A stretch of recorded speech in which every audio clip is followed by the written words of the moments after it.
이렇게 귀한 시간에 또 이렇게 강의를 맡게 되어서 좀 큰 영광으로 생각합니다. 늘 여러분 여기서 뵙는 분들을 또다시 뵈니까 너무나 감사합니다. 진도는 저한테 맡기십시오.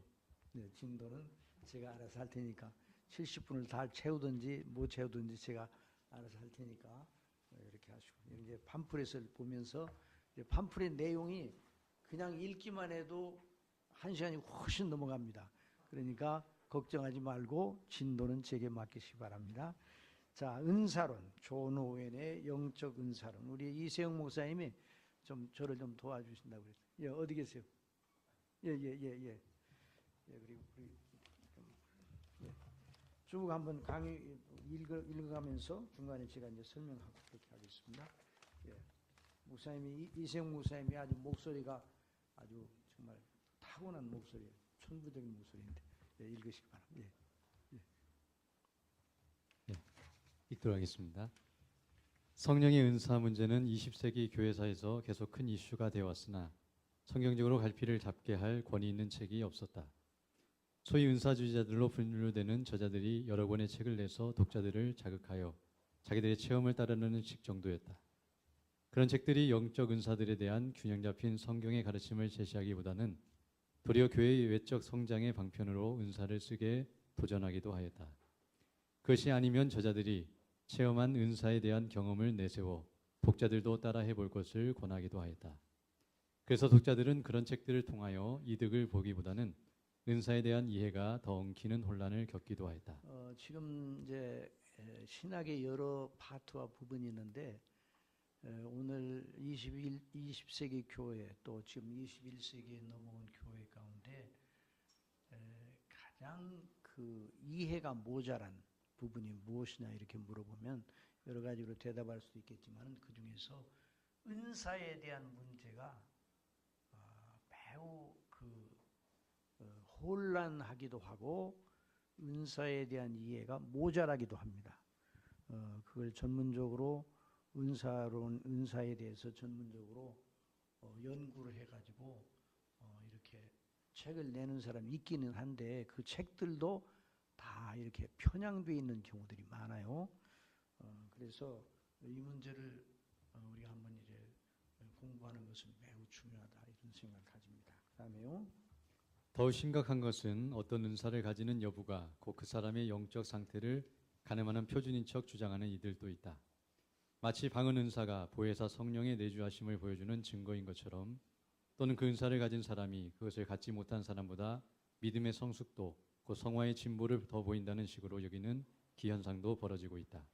그러니까 이건 이제 많이 이런 현상에서는 많이 지나가는데, 아직도 이런 미몽에서 깨어나지 못하는 그런 부류들도 많이 있는 것 같아요. 은사와 은사를 가진 것과 그 사람의 영성을 그 영적 상태를 동등하게, 그 은사를 가진 것으로 영적 상태를 가늠하는 것처럼 이렇게 이해하는 측도 있어요. 또 그 다음에요. 그리고 사도시대에 나타난 이적적인 특이한 은사들의 용도와 그 존속 여부에 대한 논의도 갈피를 잃기가 쉬웠다. 도리어 성경이 있으니 오늘날도 동일하게 성경대로 그런 은사들을 구하고 활용해야 한다는 단순 논리가 이기는 형편이다. 그런 발상은 성도의 영성이나 성도의 성화 정도가 성령의 은사와 직접 연관이 있는 것처럼 여기는 데서 나온 것에 불과하다. 그러니까 이제 그 성도의 영적인 상태와 은사의 문제를 바로 연결을 시켜서 이해하려는 이런 아주 혼란도 보입니다. 그리고 이제 은사 문제 얘기를 하면 아마 오늘 질문 시간을 두면 틀림없이 그런 질문이 나올 겁니다. 근데 여러분들 가운데는 또 없을지는 모르는데, 이런 그 강의를 하면 반드시 그 질문이 나와요. 그러면 존 오웬은 방언 은사에 대해서는 어떻게 얘기하던가요? 이런 질문이 나오는데 여러분은 안 묻겠죠? 그러나 하여튼 그 내용 속에 그 언급이 있기는 있습니다. 그러나 지금도 방언이 있느냐 없느냐 이런 식으로 접근하지 않습니다. 그래서 우리가 균형 잡히게 이 은사 문제를 이렇게 이 책을 통해서 공부를 할 수 있습니다. 그 다음에요. 그리고 사도시대의 초대교회에 주어졌던 은사들과 교회사 전 기간 중에 통상적으로 주어지는 은사들에 대한 구분도 없이 성경대로 하자는 식의 논리가 크게 우세한 설정이다. 그래서 심지어 20세기 중엽 이후에까지 방언 은사가 성령의 은사들의 대표적인 은사라는 의식이 은근히 일반 성도들의 마음에 파고들기도 하였다. 그리고 방언 은사를 권장하고 심지어 방언을 받게 하는 기술을 가르쳐주는 이상한 집회도 있다. 아마 지금 이 시간에도 어디에선가 그런 집회를 하고 있을지 모른다. 또한 어떤 이들은 성경에 나와 있는 이적적인 특이한 은사들이 현대 교회도 그대로 나타날 수 있고 나타나야 한다는 식의 주장하기도 한다. 그런 이론이 교회를 세우기보다는 해롭게 하는 쪽으로 작용하기 십상이다. 그런 이론을 받는 교회들이 처음에는 왕성인 것 같은데 나중에는 큰 혼란과 분열로 이어지는 경우들도 없지 않다. 은사는 하나님께로부터 주어지는 것이죠. 그런데 하나님께서 주시는 은사를 사모하고 그 하나님의 주신 의도를 따라서 바르게 잘 은사를 활용하고 그러면 정말 하나님께로부터 오는 큰 은혜와 덕을 받을 수가 있는데 오히려 은사를 강조하는 교회가 상당히 처음에는 뜨거워 보이는데 10중 8구는 거의 혼란으로 빠져들어가고 그런 은사 문제 때문에 여러 가지 그 문제가 일어나고 고린도 교회에서도 그런 문제가 있어서 사도 바울이 고린도 전서에서 그 은사 문제를 아주 심도 있게 다루는 것을 우리는 발견합니다. 그 다음에 이 모든 것을 종합하여 말하건대 은사에 대한 이런 여러 오해들은 은사에 대한 바른 해석이 결여된 데서 나온 것들이다. 본 강의자는 이런 점에서 종교개혁 이후 존 칼빈과 조나단 에드워드와 더불어 개혁신앙의 3대 거봉인 존 오웬의 영적 은사론을 만나 번역을 마치게 하신 하나님의 섭리와 은혜를 인하여 하나님께 감사와 찬미를 올려드리는 바이다. 이 은사론은 제가 이 책을 번역을 했기 때문에 번역한 내용이 그 책의 내용이 무엇인가 이걸 소개하는 그런 시간이에요. 그러니까 여러분들이 이 강의를 마치고 난 다음에 책이 언제 나올지는 모르겠으나 아마 나올 겁니다. 그러니 나오면 반드시 나왔다는 소식을 들으면 얼른 사보시기 바랍니다.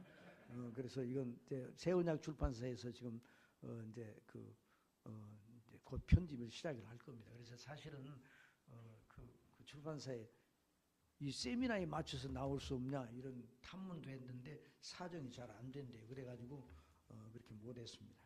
저 정말 존 오웬이라는 이분이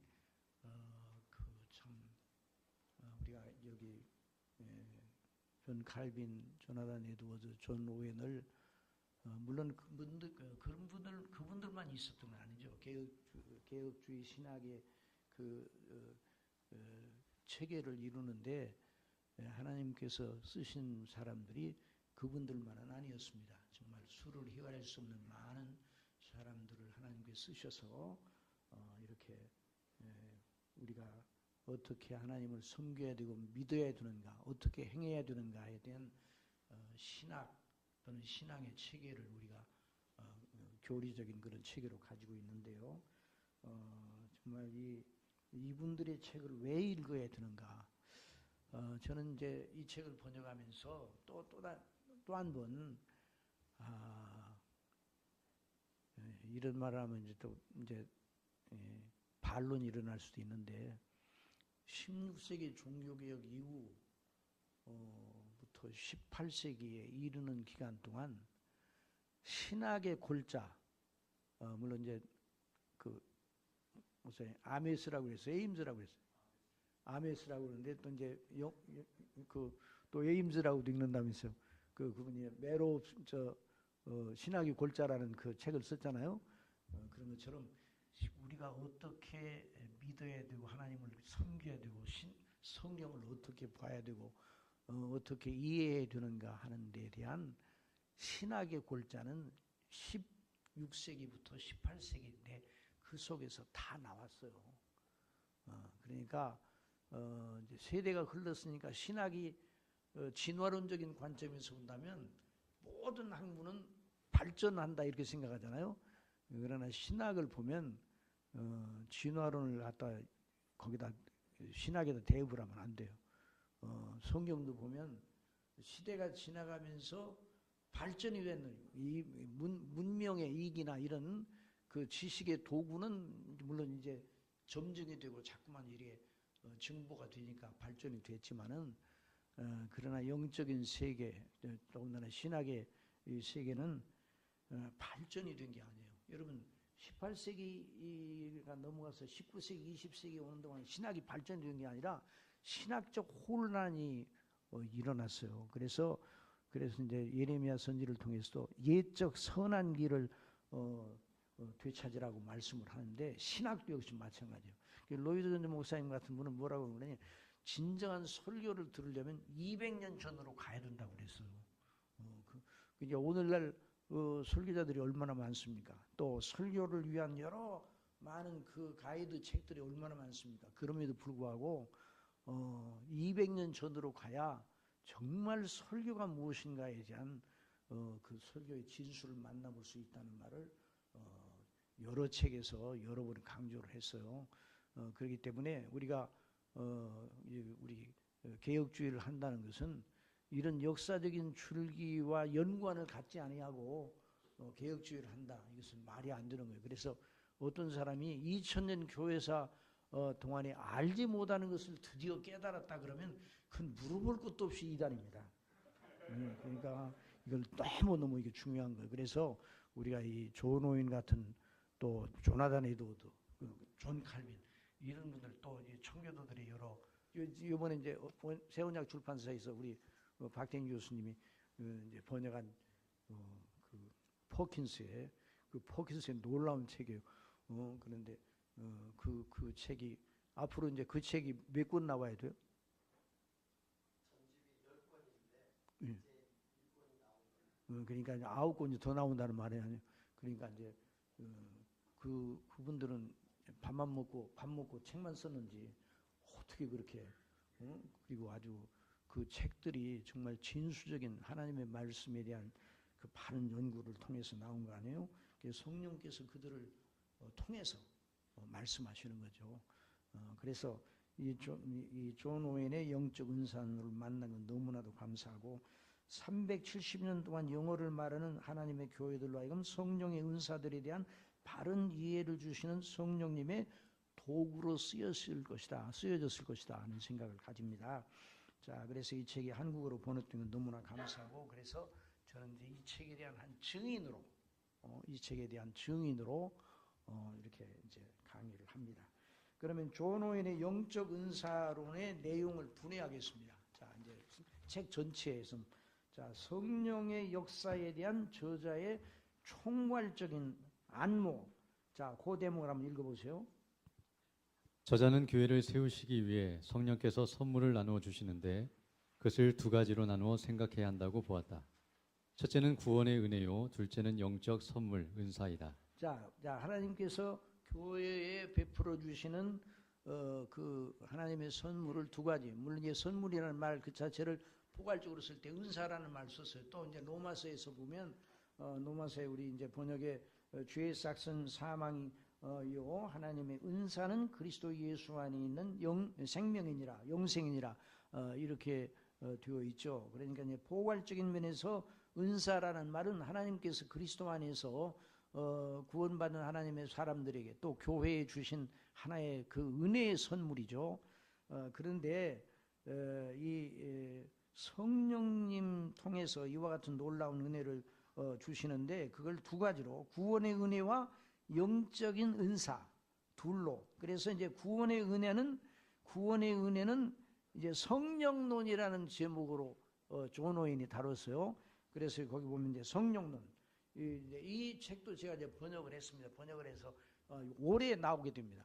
자, 이 존 오웬의 그분의 성령론이 한 450페이지 정도 되는 게 작은 책으로 이미 나와서 우리 한국교회에 소개가 됐어요. 그런데 제가 번역한 것은 전부 다 번역을 했어요. 그러니까 우리나라 책으로 나오게 되면 아마 1,100면 내지 1,200면이 될 겁니다. 그래서 성령론 전체를 다 나온 겁니다. 그래서 저는 그 책을 번역을 하면서 정말 헐떡거렸습니다. 너무 힘들어서 헐떡거리는 것이 아니라 너무 영광스러워서 헐떡거렸습니다. 여러분들도 그 책을 읽으면서 헐떡거림이 있기를 바랍니다. 그래서 정말 놀라운 일이에요, 정말. 그래서 구원의 은혜와 구별되는 영적 은사들이고, 이게 구원의 은혜에 대한 건 성령님께서 구원의 은혜를 베풀어 주시는 그 역사에 대해서는 성령론이라는 그 책으로 그 따로 있어요. 그런데 이제 영적 은사론, 이제 스피리추얼 기프트라고 그래가지고 영적 은사론을 이렇게 구분했었습니다. 하나님께서 은혜를 주셔서 제가 이제 하나님의 섭리죠. 제가 이렇게 하다 보니까 존 오웬의 책을 제가 많이 번역을 했어요. 그러니까 저는 지금 증인으로 여기 서 있는 겁니다. 한번 얘기해 볼게요. 우리 꼭 자랑하셔서 못하는데 하나님의 은혜 가운데서 이제 이건 정말 함께 우리가 참 기뻐할 일이고 한국교회를 위해서 이런 책을 이제 낼 수 있도록 이렇게 인도해 주신 우리 아버지께 영광을 돌리면서요. 그리스도의 영광, 존 오웬이에요. 그 책 여러분 읽어보셨죠? 그 책을 안 읽어본 사람은 얘기를 안 하려고 그래요. 그리스도의 영광, 여기 정말 놀라운 책입니다. 또 죄 죽이기, 영의 생각, 육신의 생각, 그 책, 영적인 스피리추얼 마인드드니스, 영적 사고방식으로 처음에 이제 번역을 했는데 그 나중에 이제 개정하면서 좀 영의 생각, 육신의 생각으로 바꿨습니다. 그리고 성도의 견인도 탈고돼서 넘어갔습니다. 성도의 견인도 우리나라 책으로 한 1000페이지가 넘을 겁니다. 그 다음에 지금 현재 번역을 하고 있는데 성도와 communion with God, 성도와 성삼위 하나님 각위와 교제를 하는데 그 내용이 무엇인가? 또 그 책이 있어요. 그걸 지금 열심히 번역을 하고 있습니다. 그러니까 제가 이제 은퇴하고 난 다음에 이제 몇 년 동안 그 하나님께서 인도하셔서 그 책을 존 오웬의 책들을 번역할 수 있는 이런 놀라운 은혜를 허락해 주셔서 지금 하고 있습니다. 자, 이제 그렇게 이제 그 책들을 이제 보면 정말 성령께서 그런데 그러니까 이제 존 오웬 그 목사님의 책들을 보면 정말 목양적이에요. 그냥 신학을 위해서 책을 쓴 게 아니에요. 영혼들을 위해서 책을 썼어요.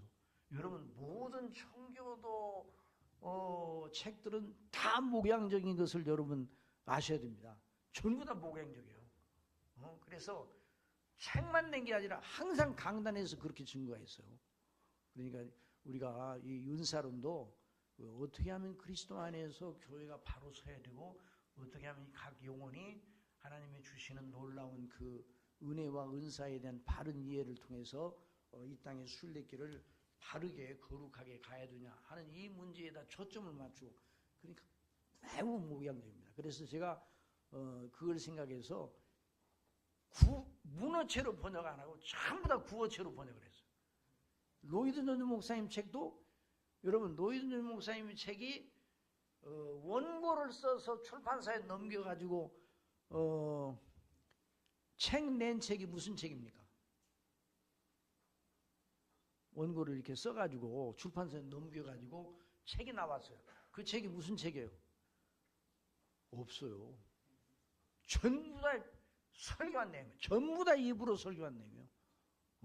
다만 이제 그분의 전도 설교가 있는데 전도 설교는 원고를 많이 이렇게 해서 그걸 넘겨줬다고 그래요. 그런데 여전히 그것도 설교한 것을 전부 다 참조를 해가지고 넘겨주니까 어느 것도 그 입을 통해 증거되지 아니한 그 내용이 없어요. 전부 다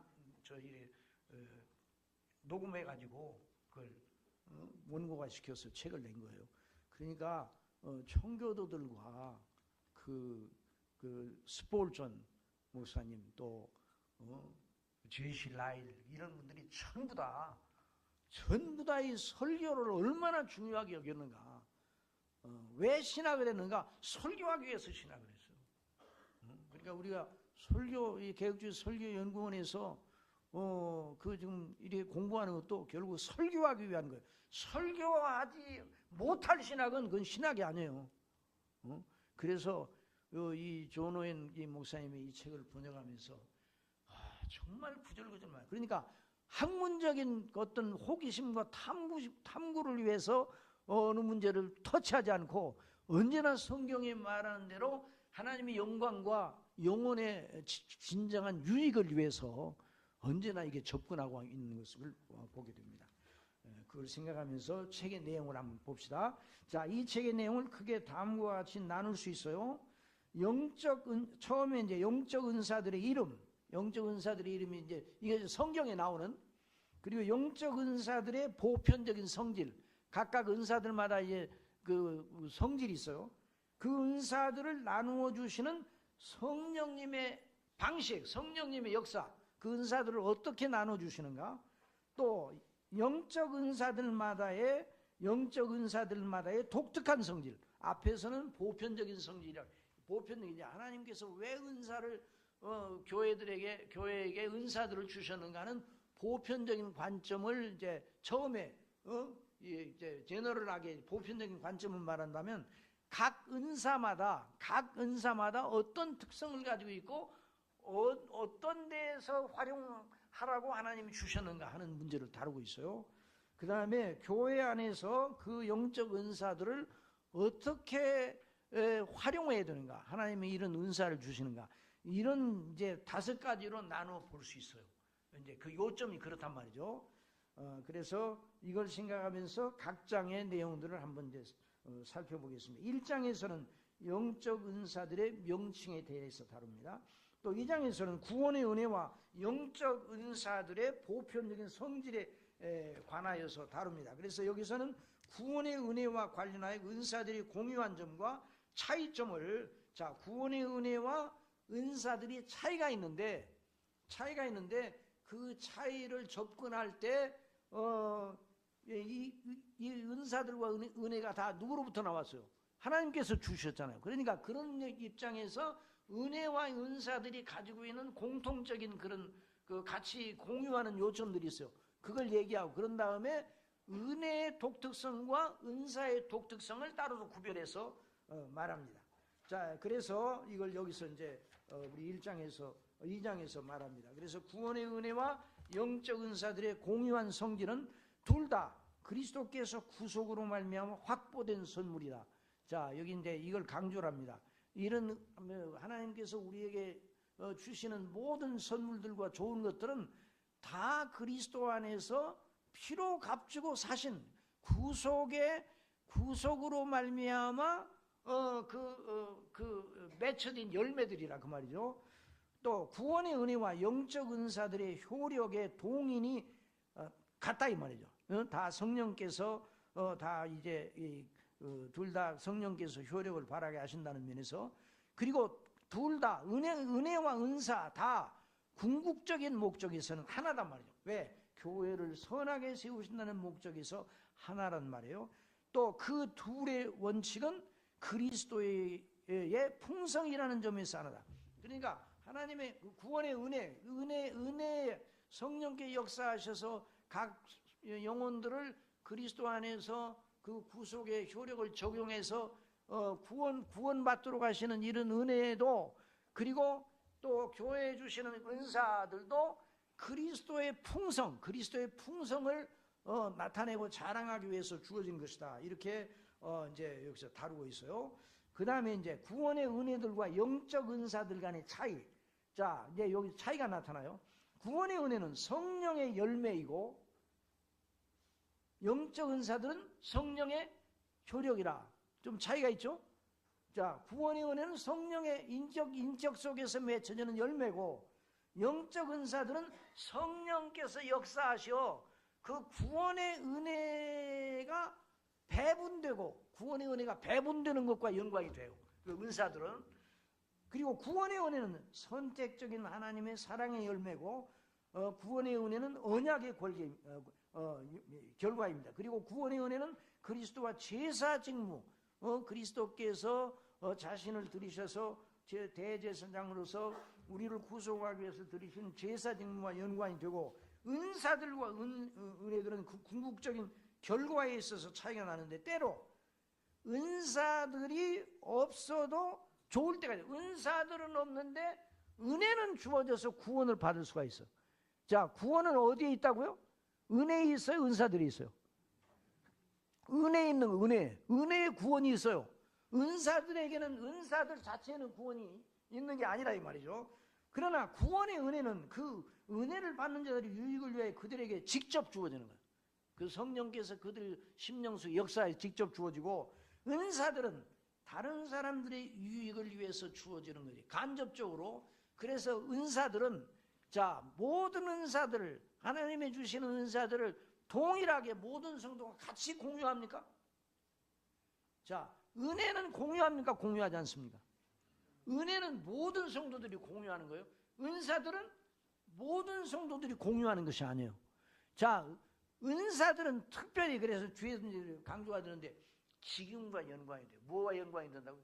직임, 교회 직임과 연관이 되는 거예요. 그 은혜는 구원과 우리의 영혼이 그리스도 안에서 하나님과의 영적인 그 관계에 집중한다고 그러면, 은사들은 그 영적인 은혜를 배분하여, 그 배분하여서 영적인 은혜를 배분하시는, 그래서 그걸 통해서 각 사람이 나눠주고, 그러니까 은사들은, 내가 은사를 가졌다 그러면 누구를 위해서 내가 은사를 가진 겁니까? 주님을 위해서, 그리스도를 위해서 가진 것이고, 내 영혼을 위해서, 내 자신을 위해 은사를 가진 겁니까? 남을 위해서 가진 겁니까? 은혜는요, 나를 위해서 가지는 거예요. 하나님과 나와의 관계. 그러니까 은사들은 하나님의 교회 안에서, 그러니까 물론 은혜를 통해서도 남을 섬기는 거죠. 그런데 특별히 은사들은 남을 섬기기 위해서 각자에게 나눠주신 것이라. 이 면에서 이제 차이가 있어요. 그래서 그 둘은 그 주제와 작용과 효력이 있어서 궁극적으로 차이가 난다 이 말이죠. 그건 이제 그래서 은혜와 은사가 한 하나님으로부터 주어지는 거니까 이런 면에서는 공유하는 점이 있지만 여전히 그 은혜의 용도와 은사의 용도가 다르다 그 말이죠. 자, 제3장에서는 나누어 주시는 은사들과 직임에 대해 다룹니다. 그러니까 은사들은 무엇과 연관이 된다고요? 직임과 연관이 돼요. 직임과. 그러니까 그런 직임이 아닌데 그 직임들이 가졌던 은사를 소유하기 원한다. 여러분, 사도에게 주신, 사도가 직임이죠. 사도에게 주시는 은사들이 있어요, 없어요? 있어요. 그런데 사도가 아닌 자들도 사도가 가졌던 은사들이 주어지는 경우가 있죠? 있어요, 없어요? 있다고 생각하면 안 돼요. 없어. 사도들에게만 주어지는 거예요. 그러니까 그 사도들이 가진 은사를 독특한 그 사도들에게만 주어진 은사를 나도 갖겠다고 덤비면 안 된다 이 말이에요. 예? 그런데 오늘날 은사주의자들은 초대교회에 주어졌던 은사들, 사도들이 가졌던 은사들도 지금도 주어진다고 그래서 그러니까 이제 그걸 강조하기 위해서 신사도를 얘기하죠. 그래서 신사도, 그래서 제가 그랬어요. 그 신사도 누가 세웠냐 그렇게 자기들끼리 세웠다고 그래요. 예? 그게 신사도, 그게 벌써 사도라는 말이, 여러분 사도의 직분은 지금도 계속 되지 않고, 사도의 직분은 언제까지 사도 초대교회 사도가 하늘나라 소천한 다음에 더 이상 사도의 직임은 없었어요. 그런데 그러니까 은사주의자들이 사도가 가졌던 은사들을 굉장히 강하게 강조하고 오늘날도 주어진다고 그래요. 오늘날도 그런 은사가 우리에게 주어지면 좋겠어요, 안 좋겠어요? 솔직히 주어졌으면 좋겠죠. 우리도 주어졌으면 좋겠죠. 사모하는 마음이 있을 수가 있어요. 그러나 안 주셔요. 그러니까 이건 이 차이를 이제 있지만, 이게 은사와 직임은 은사와 직임의 관계. 그래서 은사들이 함축하는 능력들과 의무들을 위하여 자격을 갖추게 하는, 그러니까 어떤 직임을 주시면 그 직임을 능력 있게 감당하도록 그 사람에게 주어지는 게 은사라 이 말이에요. 예? 설교자로 부르셨으면 설교자의 은사를 하나님께 주신다 이 말이에요. 장로님으로 부르셨으면 장로의 직임을 위해서 그 장로님에게 각 교회를 섬기는 장로님들이 주시는 은사가 있겠어요, 없겠어요? 있죠, 있죠. 그 은사가 없으면 장로의 직임을 할 수 있어요, 없어요? 은사가 없어도 할 수 있죠? 라고 생각하면 안 돼요. 장로의 직임이 있는데 그 장로가 받아 장로의 직임을 감당하기 위해서 필요한 은사를 받아야 그 장로의 역할을 감당할 능력을 가지고 하나님께서 주시는 그게 없이 그냥만 은혜만 있어. 그럼 그냥만 장로하면 안 된다 이 말이에요. 아니 그렇게 하나님께서 그렇게 하지 않으신다. 그래서 의무들을 갖추게 그 직무를 감당하기 위한 능력을 주시는 은사, 특이한 은사들이 주어진 사도들의 직무. 그래서 이제 그 문제를 다룹니다. 그래서 사도성이 어떻게 해서 생겼는가, 그들에게 주어진 은사가 특별히 무엇인가, 이렇게 이제 그러니까 벌써 이렇게 이제 그 존 오웬의 은사를 읽다 보면 저도 처음에 번역을 시작할 때 존 오웬 목사님의 책은요, 우리 목사님도 번역해 좀 제목이 없어요. 제목이 없고요. 1, 2, 3 그러다가 또 퍼스트, 세컨드리, 서드리 그러고 나서 또 일자가 또 이 괄호 안에 일자가 넣었다가 또 이상하게, 그러니까 제목이 없어. 중간 제목이 없어요. 그러니까 이걸 번역하려면 큰 제목, 소제목을 전부 다 만들어 가지고 해주지 않으면 그때는 그렇게 읽었는가 봐. 물론 이제 논리가 연결이 되죠. 논리가 연결이 되는데 오늘날 독자들이 저도 이제 번역을 하면서 이게 도대체 이게 금방 일 나왔다 조금 있다 또 다시 일이 또 나와요. 그런데 일이 나오는데 그때는 이제 그 괄호를 갖다 이상하게 만들어 가지고 일을 만들어 놓아. 근데 이게 도대체 여기에 속한가요, 저기에 속한가요? 분간할 수 없을 정도로 그렇게 나와요. 그런데 그럼에도 불구하고 그 논리의 정연함은 참 대단하죠. 그래서 이제 번역하는 사람은 그 제목을 만들어 줘야 돼요. 제목을 만들어 주면서 목사님도 그렇게 번역할 때 그렇게 하셨죠. 윌리엄 퍼킨스도 그래요. 그 중간 제목이 거기는 있습니까? 없을 때도 많은 게 아니라 존 오웬의 책은 없어요. 그냥 없어. 그냥 쭉 그냥 큰 1번 노마 숫자 1번 그런 아라비 숫자 1번 이렇게 나오지. 그 다음에 그렇게 해서 이제 3장이 끝나고 4장에서는 고린도전서 12장 4절 11절 이제 요 대목이 은사주의자들이 가장 관심을 둘 만한 대목이에요. 그런데 제가 이 책을 이제 번역하면서 은사주의자들이 듣고 싶어하는 말은 별로 없어. 자, 고린도전서 12장 4절 1절이 뭐 쭉 나오죠. 한번 고린도전서 고린도 몇 책을 하나 봤나? 고린도전서 12장 4절 11절 한번 거기 한번 다 찾아보세요.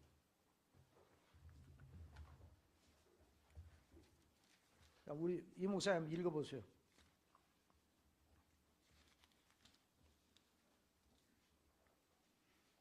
(4절로) 11절.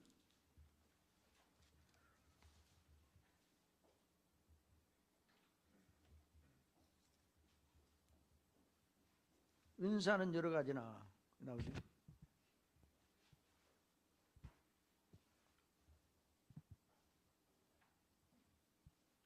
예, 읽겠습니다. 은사는 여러 가지나 성령은 같고 지금은 여러 가지나 주는 같으며 또 사역은 여러 가지나 모든 것을 모든 사람 가운데서 이루시는 하나님은 같으니 각 사람에게 성령을 나타내심은 유익하게 하려 하심이라. 어떤 사람에게는 성령으로 말미암아 지혜의 말씀을, 어떤 사람에게는 같은 성령을 따라 지식의 말씀을, 다른 사람에게는 같은 성령으로 믿음을, 어떤 사람에게는 한 성령으로 병 고치는 은사를, 어떤 사람에게는 능력 행함을, 어떤 사람에게는 예언함을, 어떤 사람에게는 영들 분별함을, 다른 사람에게는 각종 방언 말함을, 어떤 사람에게는 방언들 통역함을 주시나니 이 모든 일은 같은 한 성령이 행하사 그의 뜻대로 각 사람에게 나누어 주시는 것이니라. 그렇죠. 그래서 이 4장에서는 이 각 여기에 이제 그 고린도전서 11장 4절 12장 4절로 11절에 소개된 여러 은사들의 특성과 그 은사들의 그 용도를 설명을 합니다. 그래서 이제 그러나 이제 아까도 말씀드린 것처럼 은사주의자들이 생각하는 그런 식이 아니에요. 여전히 이제 은혜와 은사의 공통점과 차이점을 설명한 그런 방식이고, 또 직임과 은사와 어떤 연관을 가져서 이런 은사들이 주어졌는가 하는 것을 이제 말씀을 해서, 그래서 이제 참고적으로 제가 거기에 대해서 이제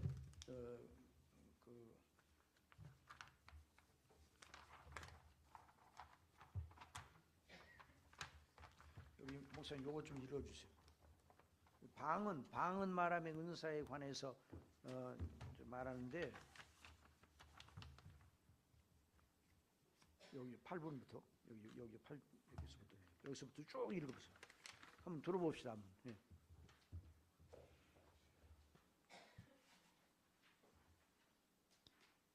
예, 방언 말함과 방언 통역함의 은사.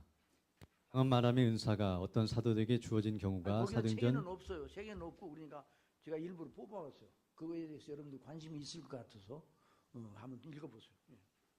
예, 사도행전 2장 1절로 4절과 그 이하에 특별하게 묘사되어 있습니다.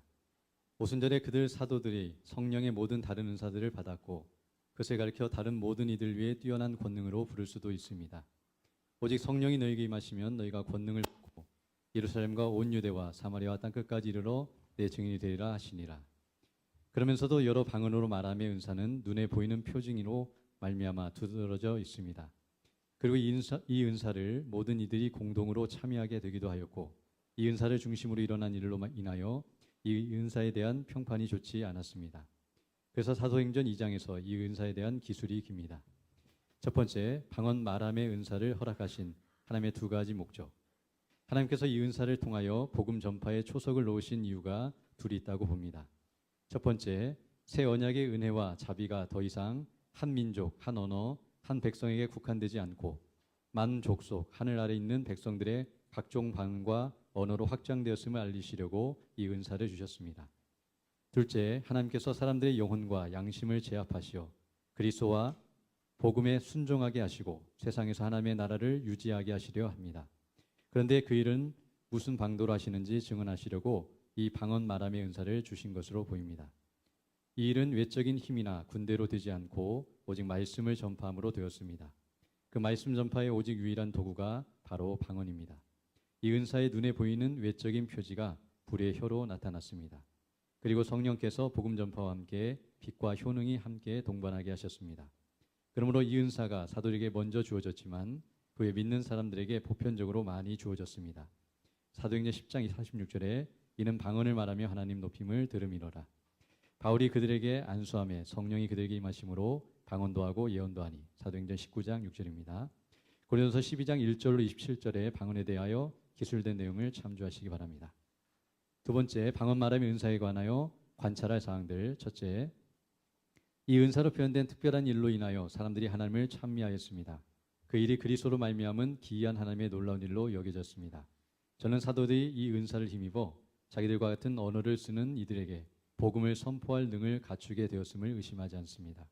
그럼에도 불구하고 일반적으로 그들이 이 은사를 힘입어 사람들에게 설교하거나 가르치지는 않았습니다.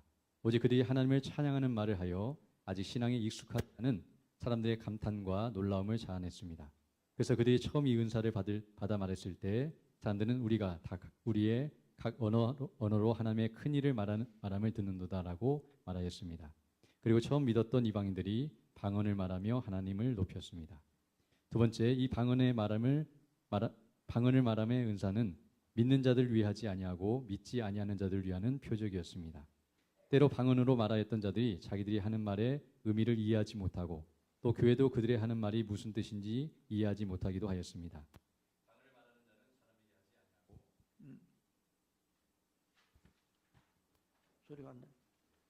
소리가 안 나? 그래요? 그러면 어디까지 읽었어요? 조금만 남은 좀 있으면 여기 사도행전. 제가 읽을게요. 이 방언을 말함의 은사는 믿는 자들을 위하지 아니하고 믿지 아니하는 자들을 위하는 표적이었습니다. 고린도전서 14장 22절. 때로 방언으로 말하였던 자들이 자기들이 하는 말의 의미를 이해하지 못하고 또 교회도 그들의 하는 말이 무슨 뜻인지 이해하지 못하기도 하였습니다. 방언을 말하는 자는 사람들에게 하지 아니하고 하나님께 하나니 이는 알아듣는 자가 없고 그런즉 형제들아 내가 너희에게 나가서 방언을 말하고 계시나 지식이나 예언이나 가르치는 것으로 말하지 아니하면 너에게 무엇이 유익하리요. 그러므로 내가 그 소리의 뜻을 알지 못하면 내가 말하는 자에게 외국인이 되고 말하는 자도 내게 외국인이 되리니. 고린도전서 14장 2절 6절 11절에 그러나 제 생각은 그런 일이 가끔 있었다고 봅니다. 거의 대부분은 이 은사를 사용하는 것이 불필요했을 것입니다. 그러니까 이 방언 은사를 그 당시에 초대교회 사도들이 받고 또 이제 일반 교회 성도들 가운데 그 은사들을 받았다고 해서 그걸 상시적으로 무슨 가르치고 설교할 때 그렇게 활용하지는 않았다는 거예요. 그런데 그러면서 왜냐하면 사도들이 여러 방언으로 말하는 것들을 아주 잘 이해하고 있었습니다. 그리고 이 은사를 받은 모든 사람들은 자기들이 말하는 것의 의미를 깨닫지 못했어도 그 은사를 사용할 때는 절대로 성령의 인도를 받았습니다. 그래서 그들이 성령으로 말미암아 행하였으니 하나님의 마음에 합하고 하나님께 찬송이 되는 일만 말할 수 있었습니다. 자, 그래서 믿지 않은 자들에게 복음을 선전하는 데 있어서 이 은사가 매우 기묘한 용도를 가지고 있었다 해도 교회로 모일 때에는 이 은사가 별 소용이 없었습니다. 이렇게 이제 존호는 보고 있어요. 이 교회로 모일 때, 자, 이걸 우리가 은사주의 교회는 교회로 모일 때 은사 경쟁을 해. 교회로 모일 때.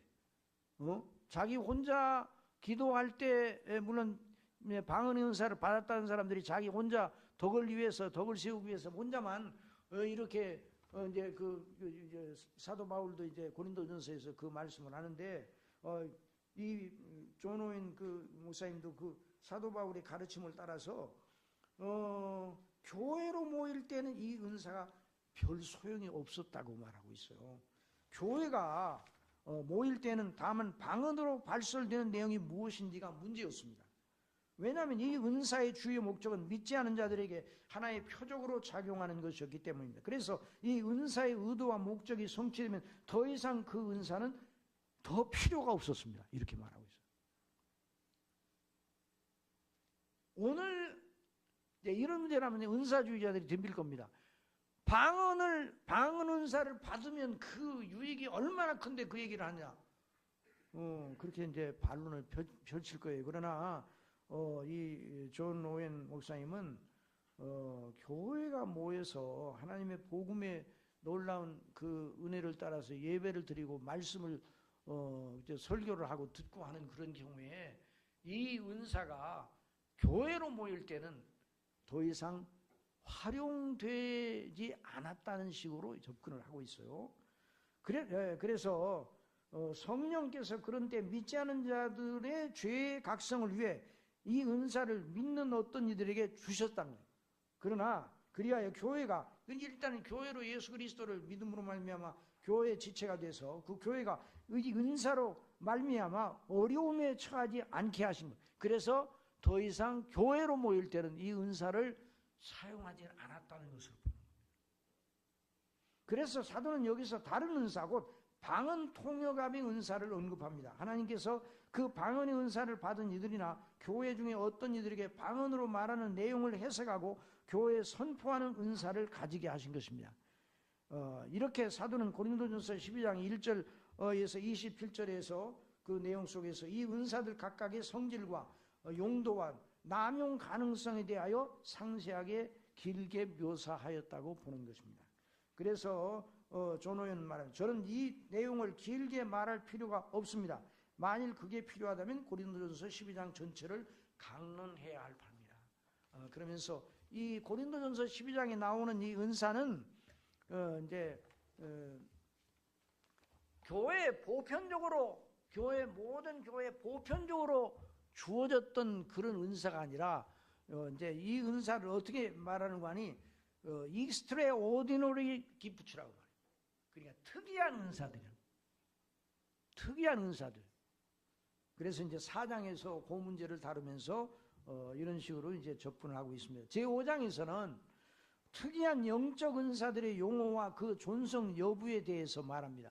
자, 특이한 영적 은사들이 초대교회 사도들과 초대교회 그 성도들에게 주어졌는데, 그러면 그 은사들의 용도가 무엇이고 그 이후 사도시대 이후에 이런 은사들이 계속 교회에 계속 항구적으로 주어졌는가? 그건 아니라고 봐요. 그러니까 은사들이 무엇과 연관이 된다고 그래서 직임과 연관이 돼. 직임과 그 직임을 통해서 하나님께서 이루시려는 교회의 그 덕을 위해서, 교회를 세우기 위해서 은사들 주시는 거 아니에요? 그래서 교회를 세우기 위해서 은사를 주셔서 그 직임을 허락하셨는데, 그 직임이 어떤 교회, 예를 들어 사도직 같은 사도와 그 초대교회 선지자들, 또 초대교회 복음 전하는 자들이라고 있죠. 요 복음 전하는 자들이라는 말이 지금 뭐 전도하러 다니는 그런 사람이 아니라 초대교회의 그 직임이어서, 그것도 이제 여기서 다루고 있습니다. 그런 은사, 그런 직임들이 더 이상 필요가 없게 되었을 때 그들에게 주어졌던 은사들도 그걸 존속한다고 계속 강조하면 안 된다 이 말이에요. 근데 은사주의자들은 그런 은사가 계속 주어지고 연약한 사람들이 그 은사를 받음으로 믿음이 강화된다고 이렇게 생각해요. 여러분, 믿음이 강화되는 건 뭘 받아야 돼요? 뭘 받아야 돼요? 은사를 받아야 되는 게 아니라 뭘 받아야 된다고요? 은혜를 받아야 돼요. 은혜를 받아야 믿음이 강화되는 거지. 은사는 복음의 사역과 관계되는 거예요. 복음의 사역과. 그래서 이제 5장에서 그렇게 다룹니다. 그리고 6장에서는 만대교회를 위하여 그 팜플릿 보세요. 통상적으로 주시는 성령의 보통, ordinary gifts, 보통, 고린도전서 12장에 나오는 것은 extraordinary. 그리고 만대교회에 계속 주시는 은사는 ordinary gifts. 그러니까 초대교회 은사를 주셨어요. 오늘날 교회는 은사를 주시겠어요, 안 주시겠어요? 오늘날 교회는. 초대교회는 은사를 주셨잖아요. 그런데 오늘날 교회는 은사를 주시겠어요, 안 주시겠어요? 너무 쉬워서 대답 안 해요? 오늘날 교회도 계속 은사를 주셔요. 은사가 없으면 교회가 서요, 못 서요? 은사가 없으면 복음 사역이 이루어지지 않아요. 그러니까 계속 그 교회가 있는 한, 하나님께서 교회를 세우시려는 한 반드시 은사를 주시는 거예요. 물론 은혜도 주시지만, 그러니까 은사는 이제 이 책을 보면서 제가 이제 정동이 되는 건, 은사는 은혜를 각 교회를 세우고 각 교회 지체들을 세우는 그 그리스도 안에서 견고히 세우기 위해서 교회 복음 사역이라는 미니스트리를 주셨잖아요. 그 미니스트리를 위한 능력과 필요한 장비를 갖춰 주시는 것이 바로 은사예요. 그러니까 오늘날 현대 교회도 여전히 은사들을 주시는 거예요. 그러니까 고린도전서 12장 4절에서 11절까지 나오는 그 은사들을 지금도 사모해야 돼, 안 해야 돼요? 고린도전서 12장 4절에서 아까 읽었던 여러 은사들 있죠. 그 은사들을 오늘날도 똑같이 주어질 거라고 생각하고 사모해야 돼, 안 해야 돼요?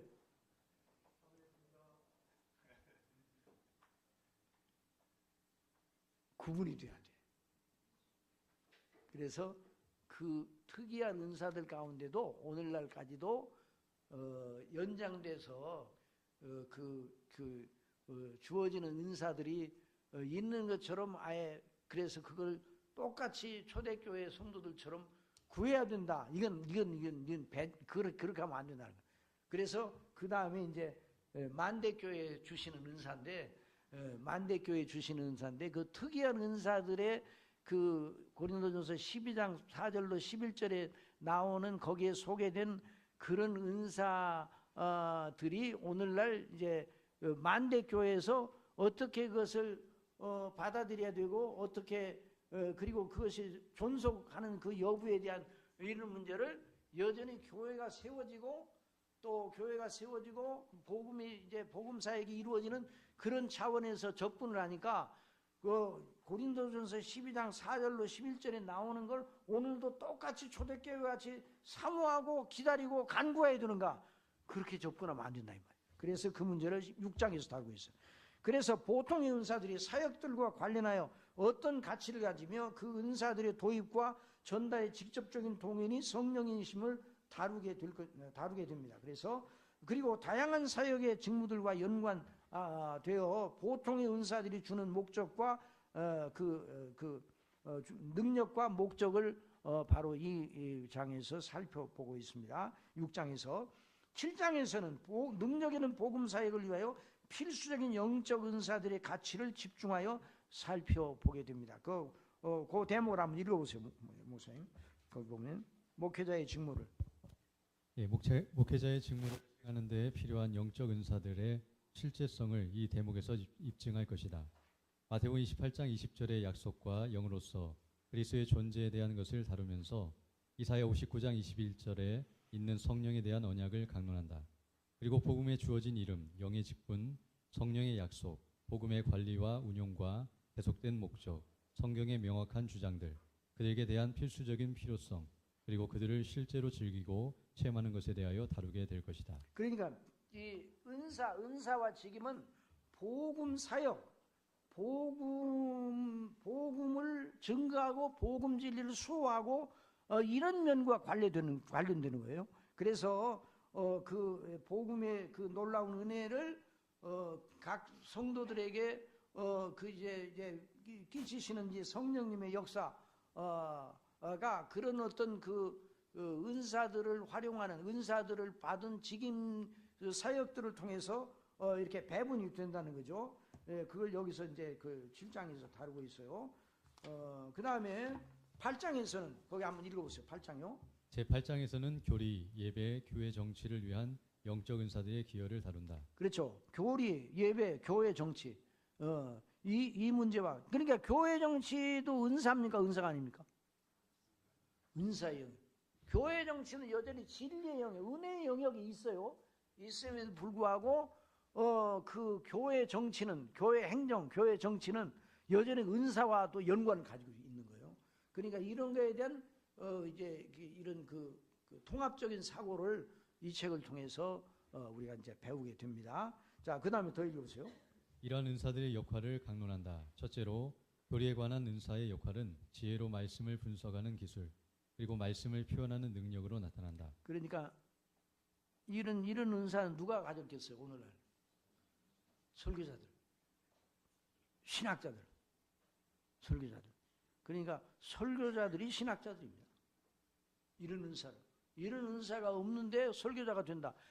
하나님께서 설교자로 세우신 사람은 반드시 이런 은사를 주시는 거예요. 자, 그 다음에요. 둘째로 하나님의 예배와 관련하여 은사들이 무슨 기여를 하는지를 알아볼 것이다. 그러니까 하나님께 우리가 예배를 드릴 때 은사가 하나님의 성령의 그 역사로 말미암아 은사가 그 예배하는 사역자와 회중들에게 주어진다는 게 안 주어진다는 거예요. 주어진다는 거예요. 예? 그래서 그 다음에요. 셋째로 교회 통치 또는 정치와 관련하여 은사의 역할에 대하여 강론할 것이다. 그래야 결론적으로 성령의 통상적인 보통 은사들의 중요성을 교회에서 감당할 의무와 관련하여 알아볼 것이다. 아울러 이 대목에서는 이러한 은사들을 얻는 방식에 대한 간략한 진술이 첨가될 것이다. 그렇죠. 이제 8장에서는 그걸 이제 그래서 이렇게 은사론 전체가 이렇게 이제 마무리가 됩니다. 그냥 그 다음에 이제 은혜와 은사의 구별을 조금 더 시간이 될 때까지 한 5분만 더 하고서 그 다음에 이제 질문을 좀 받겠습니다. 한번 읽어보시죠. 은혜와 은사의 구별. 이 내용이 보여주는 바와 같이 이 둘과의 관계와 각각의 의도와 용도의 차이를 주목하면서 이 책이 진행된다. 은혜도 은사도 다 아버지의 뜻을 따라 그리스도께서 주신다. 은혜와 은사의 작동자가 성부와 성자 그리스도의 영이신 성령이시다. 그런데 은혜와 은사가 각각 의도와 용도에 있어서는 차이가 난다. 전후에는 이 요점을 회책 전반의 전제로 깔고 있다. 은혜는 그 사랑하시는 택한 백성들을 구원하시어 영생 얻게 하시어 하나님의 자녀로 그 나라를 상속하는 데 필요한 선물로서 성부의 뜻에 따라 구속을 완성하신 그리스도의 영이신 성령의 내주하심의 실제와 관련이 있다. 그러므로 성도의 부르심과 거듭남과 회심과 믿음과 칭의와 성화와 자녀 삼으심, 그리고 성화와 성도의 견인과 영화에 관련된 것이 은혜의 영역이다. 그렇죠. 이게 구원의 은혜의 영역이죠. 그 다음에요. 은사는 그런 구원을 위해 하나님께서 교회에 세우신 복음 사역과 관련된 것이다. 자, 이게 이제 가장 아주 요점입니다. 은사는 무엇과 관련된다고요? 복음 사역, 가스펠 미니스트리와 관계가 되는 거예요. 그러니까 모든 각 교회에 세운 그 일꾼들, 설교자, 목회자, 설교자, 그리고 교회를 섬기는 직분들에게 이제 은사가 주어지는 것이죠. 그 다음에요. 물론 그 둘은 서로 충돌하지 않고 보완적이다. 은혜가 없는 은사의 사용은 비 없는 구름이요, 은사가 없는 은혜는 물을 배급하는 시설이 없어 뚝 안에만 갇혀 있는 담수에 불과하다. 그래서 제가 이제 그렇게 이 책을 이제 번역하면서 그런 생각이 들더라고요. 은혜가 없으면 은사의 활용이 있는 것처럼 보이는데 열매가 없어. 구원의 열매가 없어요. 회심의 열매가 없어요. 은혜가 없으면. 그런데 은사가 없는 그런 사역은 저수지는 만들어놔서 저수지에 물이 가득 담겨 있는데 배수 시설이 없어. 배관 시설이 없어. 그럼 나눠주는 배관 시설이 없으면 그 저수지 필요의 용도 있어 없어요? 의미 없어요. 그냥 물만 담아놓은 거야. 그러니까 반드시 거기는 은사가 있어야 그 물이 각 그 논에다 이렇게 이제 물이 돼가지고 곡식이 자라나잖아요. 그러니까 은사는 그런 면에서 이제 우리가 이해를 할 만하다. 그 다음에요. 우리 주님께서 공생의 기간 동안 성령에 대하여 강조하시고 약속하신 것은 문맥에 따라서 은혜에 치중하기도 하였으나 특히 은사에 대한 약속도 함축하기도 한다. 너희가 악할지라도 좋은 것을 자식에게 줄 알거든 하물며 너희 하늘 아버지께서 구하는 자에게 성령을 주시지 않겠느냐 하시니라.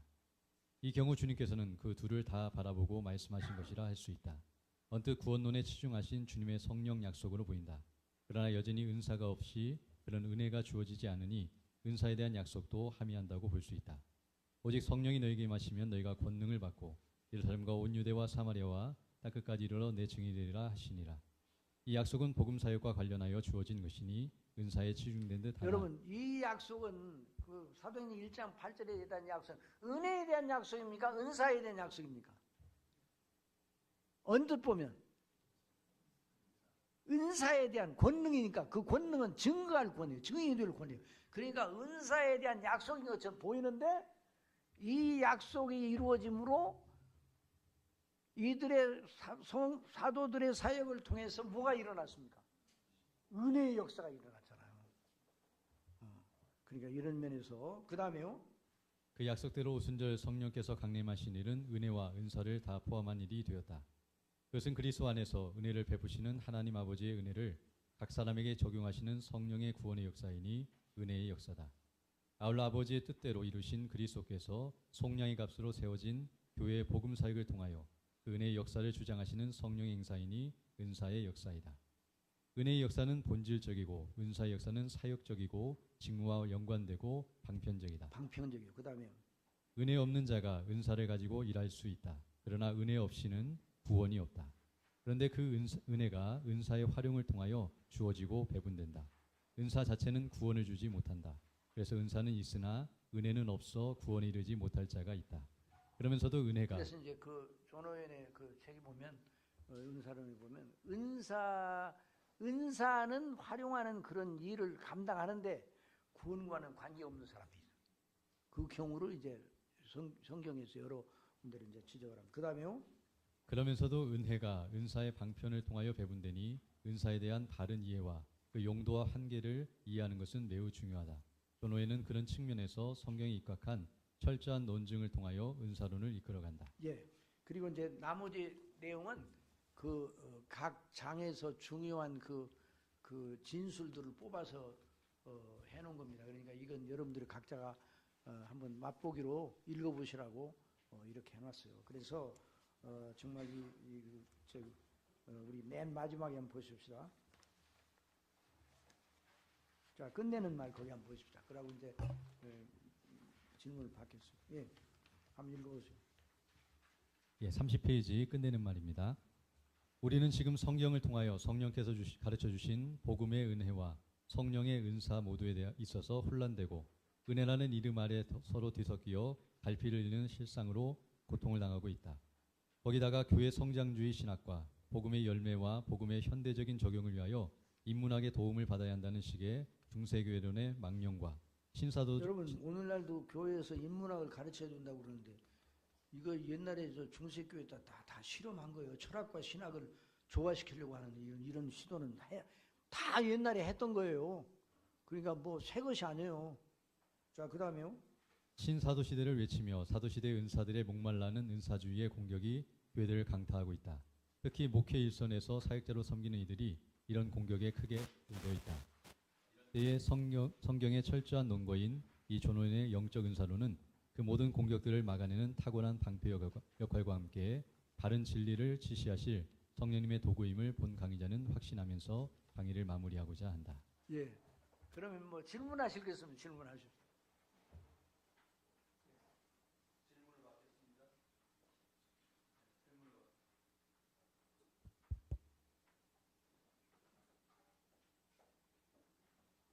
네. 일어나셔가지고 마이크.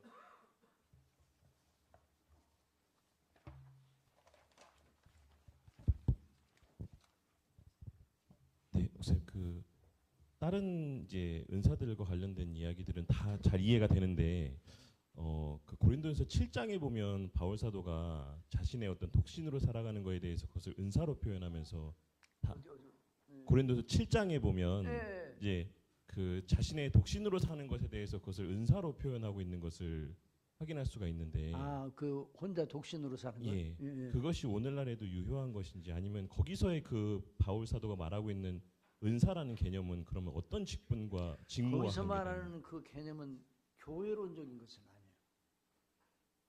그 각자에게 하나님께 주신 분량이지 교회론 여기서 말하는 이 은사로는 교회론적인 것을 말해요. 교회론적인 것을. 그러니까 거기 고린도전서 7장 오늘 새벽에도 우리 새벽기도에서 이세영 목사님 통해서 강론이 된 제목이 우리 교회에서 그런데 그건 각 개인에게 주신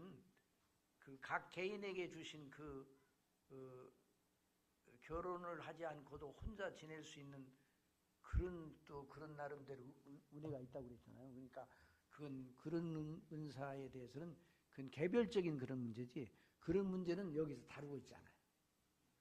무슨 말인지 알겠죠? 예. 예, 각 개인의 문제. 그러니까 여기서는 특별히 교회론적인 면에서. 아, 네. 예. 그 제가 이 그렇죠. 질문을 근데 각 드렸던 개인마다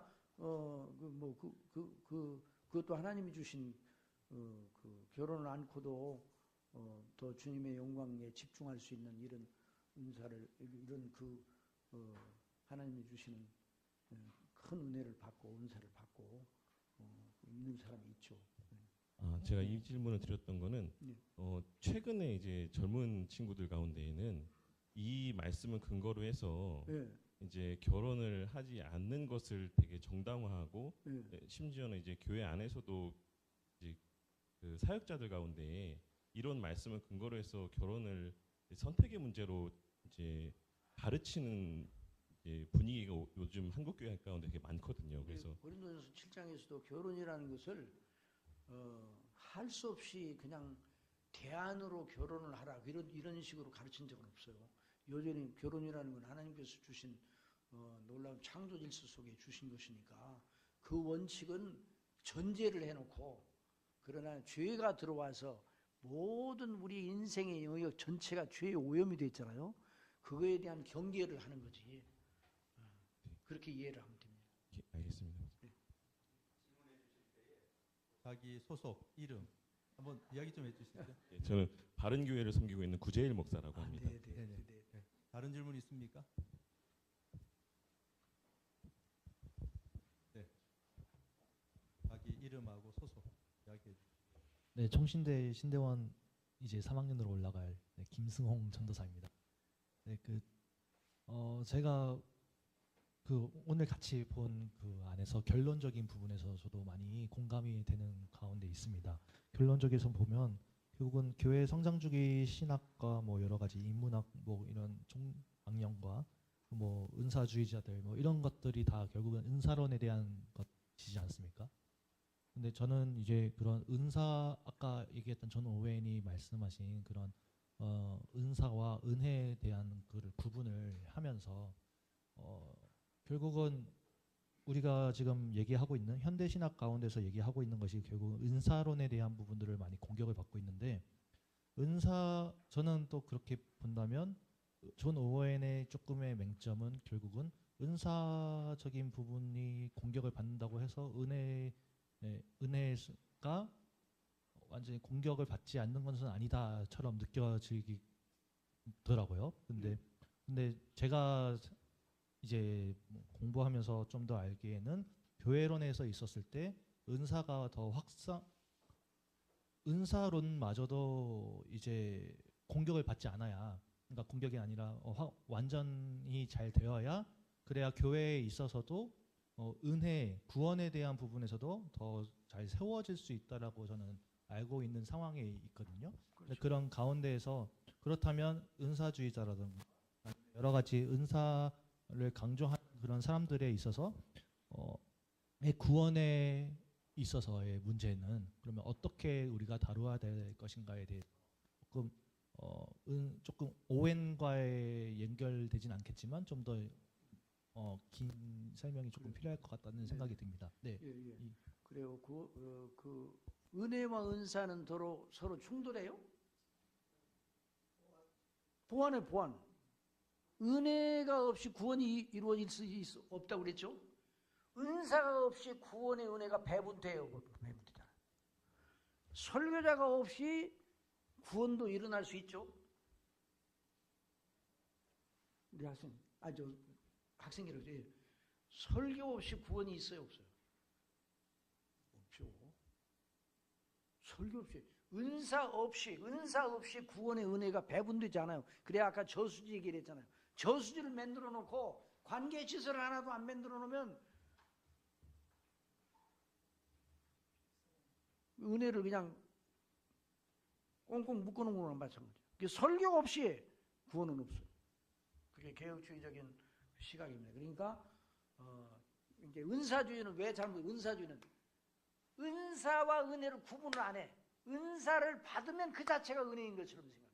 그 혼란이 일어나요. 예, 목사님. 예, 목사님 이제 최종적으로 이제 저한테 질문하지 마시고 말씀을 해주시죠. 마지막 질문입니다. 네, 사차원입니다. 네. 질문을 이제 저보다도 저는 답을 알고 있지만 우리 여기 회중들을 위해서 제가 질문을 하나 드리는 것은 지금 우리가 세미나 주제가 개혁교회 정치와 직분이잖아요. 근데 은사가 밀접한 관계가 있지 않습니까? 근데 지금 그리스도의 몸에 붙어 있는 지체로서 모든 성도가 받은 은사를 가지고 그리스도의 몸을 세워가는 건데 교회의 직분, 즉 오피스하고 펑크션하고 이게 같이 이어지는 건데 교회에서 성경에서 말하는 오피스 자체는 목사, 장로, 집사 외에는 없지 않습니까?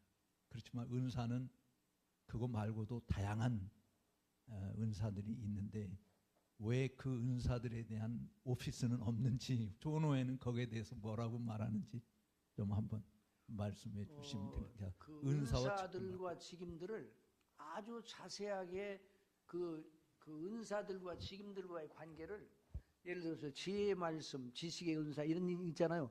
그것과 어떻게 그 사도직과 설교자의 복음 사역과 연관이 되는가에 대한 것을 책에서 자세히 설명을 해요. 예, 그러니까 거듭 말씀드리지만 정말 은혜가 없이는 구원이 없고 은사가 없이는 구원의 은혜가 배분되질 않아요. 그게 하나님의 하시는 일이에요. 그래서 하나님의 교회가 거룩하게 선다는 것은 성령님의 역사를 따라서, 그래서 그 사도행전의 역사가 그렇잖아요. 사도행전의 역사가 사도들의 복음 사역이 통해 가지고 교회가 세워지고 교회의 복음 사역을 통해서 또 계속 구원의 역사가 일어나고 그러잖아요. 그러니까 이런 이 시각을 가지고서 하나님의 성령님의 역사, 오늘날 교회도 하나님의 은혜와 성령의 은사에 대한 바른 이해에 그래 이걸 잘 이 관계를 잘 이해하는 것이, 그리고 직분에 대한 이해도 은사에 대한 바른 이해를 하는 것과 직분을 바르게 감당하는 것과는 또 매우 밀접한 관계가 있어요. 그 모든 것이 이 책에 있습니다. 그러니까 여러분 이 책을 읽어보시기 바랍니다. 이제 나오면 아시겠어요? 나오면 우리 개혁주의 설교연구원 그 홈페이지에 공지를 해가지고 많이들 사서 읽어볼 수 있도록. 이제 저도 이렇게 번역을 하면서 이제 보편적으로는 이제 어느 정도 같은 시각을 가지고 있었는데 정말 세밀하게 섬세하게 배웠습니다. 네. 이 여성 안수 문제도 네네네네네. 이야기 나오는데 지금 그렇죠. 이제 교회 직분이잖아요. 그렇죠, 그러니까 이제 그렇죠. 직분과 은사와 밀접한 관계가 있기 때문에 직분이 없이도 은사 사용은 가능한 건데 이제 이 직분이 없이도 은사 사용을 아니, 가능한 것은 그리스도의 이 몸을 양반 얘기를 안 해. 아니 그러니까 네. 그리스도의 몸을 세우는 기능을 네. 모든 성도들이 가지고 있잖아요. 그게 은사잖아요. 그렇죠. 예, 근데 직분은 타이틀, 그러니까 교회의 직임자로서의 직분은 목사, 장로, 집사밖에는 없는데 성경에. 예, 근데 은사는 그 세 가지에만 한정된 게 아니란 말이죠. 예, 예. 그러니까 이제 그런 차원에서 지금 여성들도 그런 은사를 받았으니까 그런 직분을 가져서 할 수 있다. 이제 이런 이제 논지까지 그러니까 나오니까. 그렇죠. 그래서 일반 이제 말씀을 지체들도 드리고, 그래. 은사를 어떻게 가지고 교회를 섬기느냐는 문제도 여기서 나오고 있습니다. 그러니까 책 읽어보세요. 네. 책 읽어봐요. 네, 서문관 목사님 기도해 주심으로 강의를 네, 네. 마치도록 하겠습니다. 기도하겠습니다. 하나님 아버지 감사합니다. 우리 주 예수님 안에서 저희들을 택하시고 구속하시고 성령님으로 인치시고 거듭나게 하시고 그 구속의 효력을 저희들에게 적용하지 않으시면 한 사람도 아버지의 거룩하신 구원의 은혜를 누릴 수가 없습니다. 또 그러면서 또 아버지께서 성령님으로 말미암아 그 은혜를 관리하시고 그 은혜를 나눠주시는 이런 놀라운 역사, 그 은사와 직임을 통해서 하시는 놀라운 역사가 아니면 구원의 은혜를 받을 수 없다는 것을 오늘 이 존 오웬의 성령론을 통해서 다시 한번 생각하게 되었습니다. 아버지 하나님, 오늘 이 시대 속에서도, 이 시대 교회 속에서도 여전히 성령께서는 은혜도 주시고 은사도 주시어 섬기게 하십니다. 우리 개혁교회, 우리 개혁주의 전통에 있는 교회들이 하나님의 은혜에 충만하고 은사를 바르게 잘 활용하여서 그 5달란트, 2달란트 받은 사람처럼 우리 하나님의 복음의 영광을 위해서 섬기고 많은 열매가 나타나는 이런 귀한 은혜 허락하여 주시옵소서. 또 이 책이 앞으로 발간해 나오는 이런 모든 편집 과정과 또 모든 출판의 과정 필요한 은혜를 허락하여 주실 줄 믿습니다. 예수님의 이름으로 기도드리옵나이다. 아멘. 네, 감사합니다.